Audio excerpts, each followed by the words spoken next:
جی آج ذرا بتائیں تو کہ کیا فیس کیا، ہوا کیا؟ اور آج آ، ماشاءاللہ آپ بہت اچھی اور مسکراہٹ کے ساتھ نظر آ رہی ہیں، کہانی تو بڑی تکلیف دہ ہے۔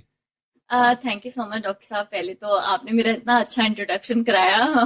میں آئی ایم آنرڈ کہ آپ لوگوں نے مجھے یہاں بلایا ہے. اور جب میں نے یہاں پہلے بھی میں ایک دفعہ آئی ہوں، اور جب میں نے یہاں آ کے دیکھا کہ آپ لوگ کتنا زیادہ لوگوں کو یہاں پہ امپورٹنس دیتے ہیں، مینٹل ہیلتھ کو کتنی امپورٹنس دیتے ہیں، آئی تھنک وہ ایک میرے لیے بھی ایک آئی اوپنر رہا ہے کہ ایکچوئل میں لوگ جنہوں نے یہاں پہ آنا ہوتا ہے اور جو علاج ہو رہے ہوتے ہیں وہ میرے خیال سے جہاں میں رہ رہی تھی وہ اتنا نارملائز ہوا ہوا تھا کہ لوگ اس کو بیماری ایک سمجھتے ہی نہیں تھے. تو جب میں یہاں بھی آئی تو مجھے سمجھ آیا کہ یہاں پہ اس کا پراپر علاج ہوتا ہے. جیسے بائی پولر ڈس آرڈر ہے یا کوئی بھی ڈس آرڈر ہے، یہاں پہ اس کا ایک پراپر علاج کیا جاتا ہے.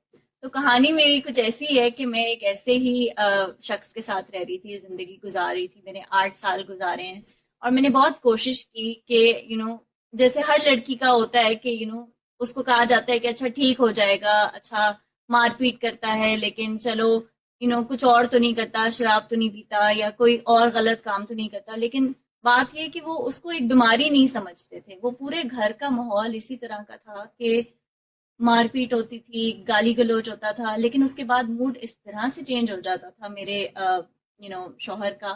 مجھے سمجھ ہی نہیں آتا تھا کہ یہ بیماری ہے بھی کہ نہیں ہے. تو مجھے بھی اتنی اس بارے میں نالج نہیں تھی.